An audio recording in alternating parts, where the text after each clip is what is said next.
Welcome everyone to our second day, or the second session of the virtual open day for the School of Religion, Philosophy and Classics here at the University of KwaZulu-Natal. My name is Lauren Matthew and I'm a lecturer in religion. And so welcome to this exploration of what the postgrad landscape looks like within the School of Religion, Philosophy and Classics. Today, we are joined by a number of faculty members who direct programs and are part of the lecturing staff, as well as the acting dean and the head of higher degrees and research, and as well as colleagues and students of who are current students and former students of the School of Religion, Philosophy and Classics here at UKZN. We'll be sharing some of the experiences and insights, and we hope to be able to excite you and entice you to join our really, really awesome school. First, I would like to invite the acting dean, Professor Simanga Khumalo, to bring us words of welcome and share some of his insights about the journey at the School of Philosophy, Classics and Religion. Thank you very much, Reverend Matthews, for chairing this important event and for giving me the opportunity. Greetings and welcome, friends, to the School of Religion, Philosophy and Classics Open Day. We so wish it was in person, but the best we can do under the circumstances is that it is virtual. But still, we're quite excited. I am Professor Simanga Khumalo. I am the acting dean and head of the School of Religion, Philosophy and Classics. Indeed, we are excited that you have made the decision to join us today itself is a privilege for us. We value that and we thank you very much, so that we can share with you, as Reverend Matthews has already said, the exciting programs that we have, that we are offering as a school here in KwaZulu-Natal. As you know, and from the name, we've got a number of programs in religion, programs in theology, programs in philosophy, programs in classics, and most excitingly, programs in ethics. That's the wide spectrum that we cover as a school, and we attract students from across the globe, more especially the continent as a whole, who come and join us in these programs. And we've made this opportunity, therefore, to explain these things to you so that you can also be thinking of joining us either in 2023 or any other year after that. But I think you may be asking yourself, because you might be reading and getting to know many other schools that are also appealing to you to join them. And you might be asking yourself, why should you join the University of KwaZulu-Natal and our school in particular? And I want to spend just a few minutes going through that. Firstly, I wonder if you know that we actually are one of the top 500 universities in the globe. So we are one of the best universities in the world. We know that education these days, it doesn't matter what certificate you have, but it matters where did you get it, who gave it to you, who educated you. And we are one of those top institutions in the world. Secondly, we are actually number 3 in South Africa in terms of being a research institution, in terms of our production as an institution. So we've got top researchers in the country. Thirdly, we are actually the leading school in the study of religion and theology, and also in philosophy and others. But we are a top institution in the country as far as those fields are concerned. We've got the most amazing and finest, well-trained academics who are in our staff. And most of them are actually leaders globally in their fields. They are respected the world over because of their research output and the teaching that they have shown over the years. We are a history. We've got a history of being a center of excellence. And this is attested by the fact that some of our graduates are leaders in big institutions in the world. They are general secretaries of the Council of Churches in many different countries. I cannot even count them in the continent. Some of them are deputy vice chancellors of educational institutions. These are people who studied and were trained here. In fact, just recently, 2 of our graduates were appointed as Associate General Secretary of the World Council of Churches, that Dr. Kenneth Mtata, and there is also another colleague who is also there, who also got educated here in our school. And we are known in the world because we also have 2 publishing houses. One university that has got 2 publishing houses. We've got the University of KwaZulu-Natal Press, and we've got cluster publications, which means we're producing knowledge. We've got journals that are produced here, 3 of them, JTSA, African Thought, and Nidan. We've got centers, Ujama, Center for Constructive Theology, and also the Center for Islamic Studies. What do our graduates do? What career opportunities do we create for them out there? Oh, they are educators in the world of theology. They are pastors, they are FBO workers, they are religious workers, they are ethicists, they are chaplains, they are everything you can think of. So it is for all those reasons that we think as a school, we are amongst the best that you must choose to come and study with us. So we look forward to welcoming you. Please join us in 2023. We'll be happy to be of service to you. Thank you so much and welcome. Bye-bye. Thank you, Prof. Khumalo, for such a wonderful overall view of the school and its exciting knowledge-producing engine. Thank you for sharing those insights with us. I just want to give a shout out to our followers on YouTube, and also just to highlight the fact that the College of Humanities can also be found on Facebook, ukzn.coh, and on Instagram at ukzncoh. And we also have a Twitter handle, ukzncoh. So if you want to, you can follow updates and events and all sorts of exciting programs that are being rolled out here. As we move on with the program, just to say to everyone in the Zoom space and perhaps those on the online community, if there are questions that you would like to pose to any of our faculty members, or that you just want to raise in general, please utilize the Q&A box at the bottom of your Zoom screen. You can place your questions in there and they will feed back to the panel, and we will definitely address them. Now, I would like to introduce to you the Professor Herbert Moyo, who's the head of research and higher degrees here at the UKZN in this particular school of philosophy and religion and classics. So, Prof. Moyo, over to you. Rev Matthews, thank you so much. And greetings to all of you that are listening to us or watching us wherever you are. We are so thrilled to have you online.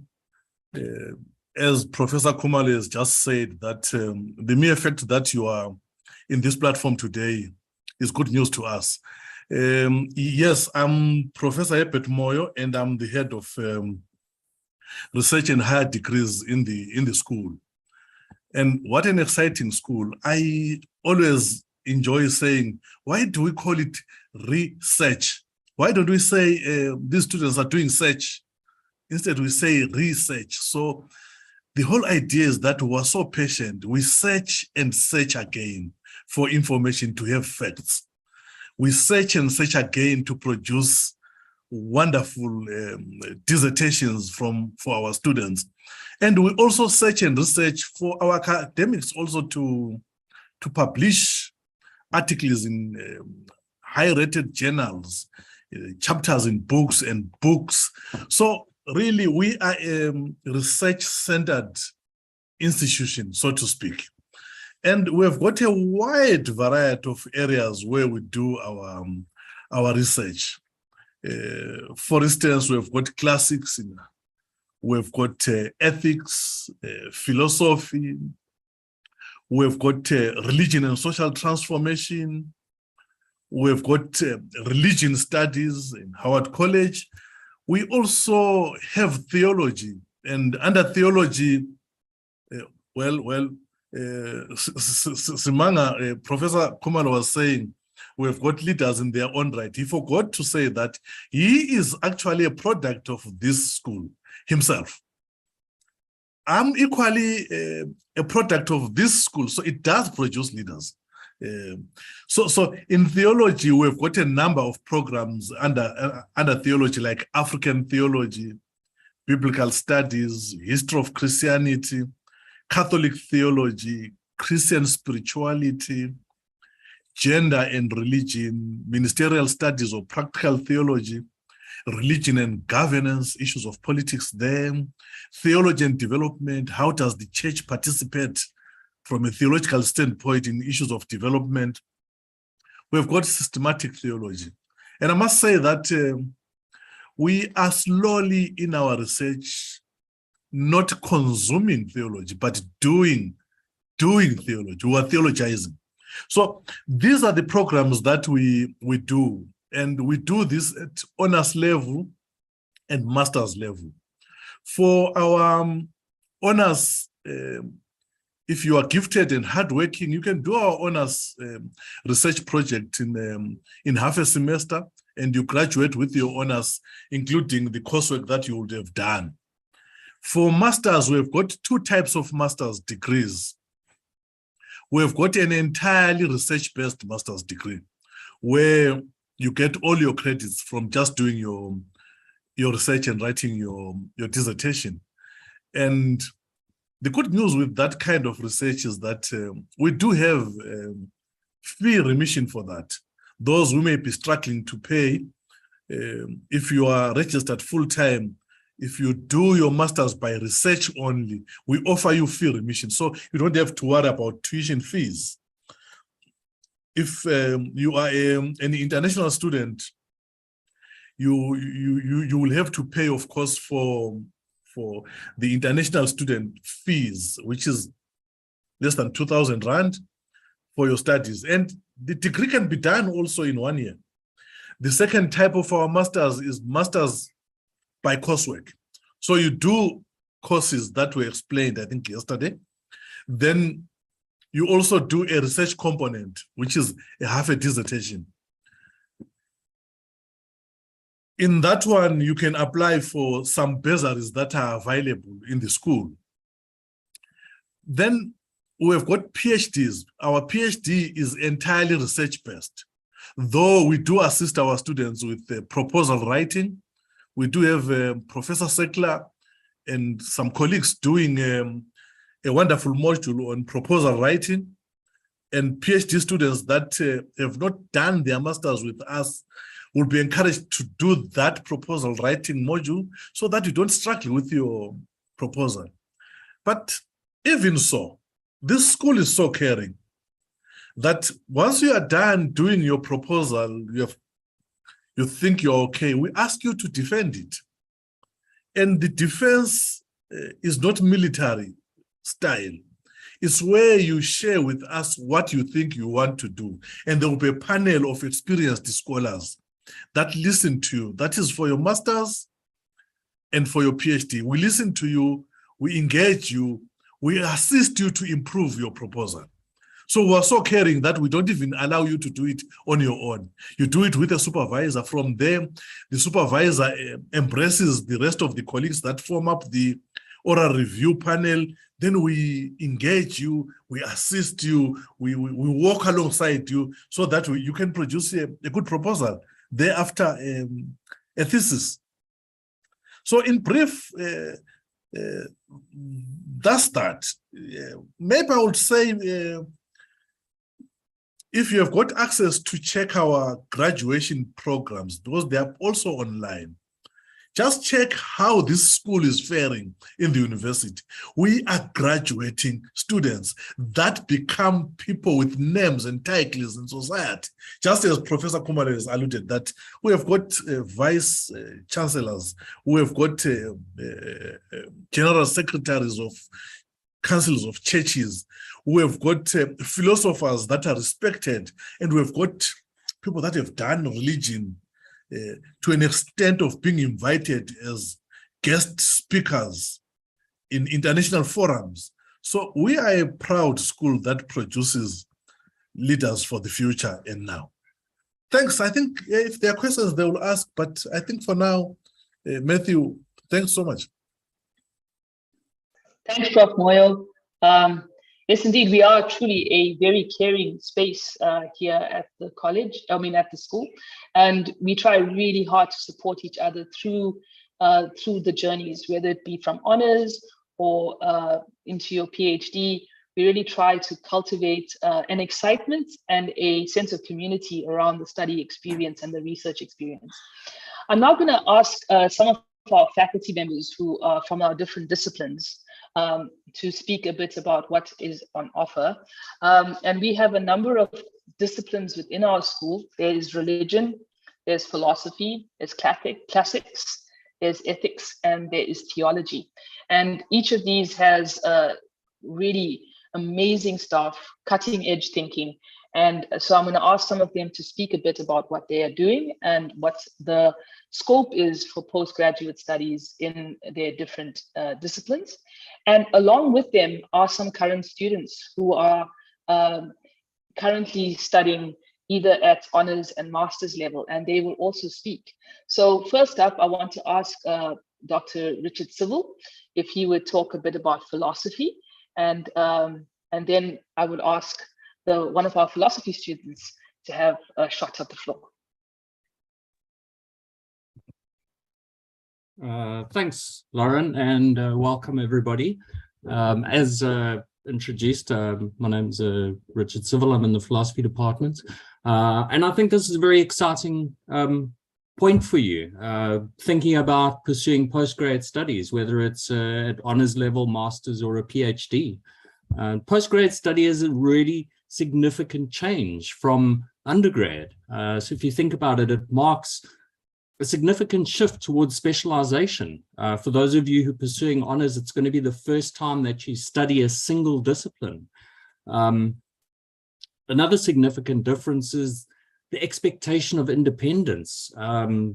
This is a point where you really let free. You mature. You're expected to be self-motivated, to think independently, to engage in independent research. And this really is best exemplified in your postgraduate research project, which the student selects the domain of interest and the topic or the question they want to explore. This is brilliant. And then the third significant difference, and this relates specifically to coursework, in whether it's honors or masters, is that there's a move away, especially in philosophy, from the canons that you get as an undergrad. And while the canons are very necessary building blocks for philosophical development, at a postgraduate level, academics have much greater freedoms to offer modules that are informed by their particular interests. And at UKZN, we've got our academics have a wide array of interests. And these convert into postgraduate modules that we offer. And these interests include, but are not limited to, African philosophy, philosophy of race, feminist philosophy and ecofeminism, metaphysical issues concerning time travel and virtual reality, philosophy of technology, critical theory, existentialism, political philosophy, applied ethics, environmental ethics, moral psychology, philosophical counseling, and the tradition of philosophy as a way of life. So in addition to offering interesting modules at a postgraduate level, this dynamic range of interests and expertise mean that the philosophers at UKZN are uniquely qualified to supervise a very wide array of research projects. And I think it's these interests and expertise that makes doing your postgraduate studies in philosophy at UKZN an exciting option worth considering. Thanks, Lauren. Thanks, Richard. That's a really exciting space, philosophy. Thinking about thinking. I'm now going to ask one of our honor students, the phenomenal Katie Timmer, to come and take the stand and speak about her experience of what it means to be a philosophy postgrad student. Katie, over to you. Hi. So yes, as Richard was saying, philosophy is such a wide scope, especially at UKZN. There are so many different things that we engage with, and at honors level, we choose with the independent research project the part of philosophy that we are passionate about, and then researching that and engaging with that is so exciting, and it really does grow our critical thinking skills, and it's very much an experience. Beyond that, postgrad is the social elements of postgrad is so much more than you can expect from undergrad, especially coming out of COVID. It's been refreshing to have seminars where we engage with the lecturer, where there's a smaller group and we are able to bounce off each other. And beyond that, we've also started a philosophy society where students, both postgrad and undergrad, meet and we discuss topics that we find interesting that might not necessarily be discussed in modules. So we're really at philosophy trying to create as many spaces as possible for us to talk to each other and to think collectively and share what we know and what we're interested in. Thanks, Kaylee. I can vouch for the fact that the Philosophy Society is a zesty, feisty space of really good young critical thinkers. Thank you for sharing your experience with us.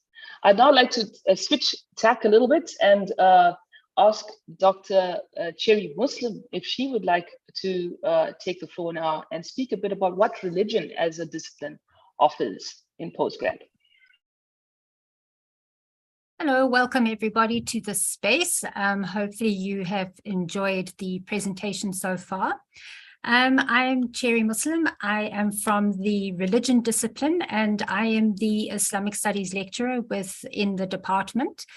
And just so that everybody knows, in case you weren't around for yesterday's undergrad presentation, within the Department of Religion, we have lecturers who specialize within certain faith areas. So as I said, I'm the Islamic Studies lecturer. There's someone who specializes in African traditional religion, someone for Christianity, and also a lecturer in Hinduism. And then our other colleagues fall under the comparative religion banner. So all of us have certain areas of expertise, which means once you enter into the postgrad domain within religion, not only are you then honing in, as Richard said, you hone in terms of your area within philosophy. So with religion, you're not only honing in terms of religion, but also a very specific faith area that you can start looking at as well. And so presently within our postgrad arena within religion, we have a honors program, which is religion and social transformation, which is done by coursework, and I will speak a little bit about that. But I also want to just mention that our masters and PhDs are all research dissertations at the moment. So it's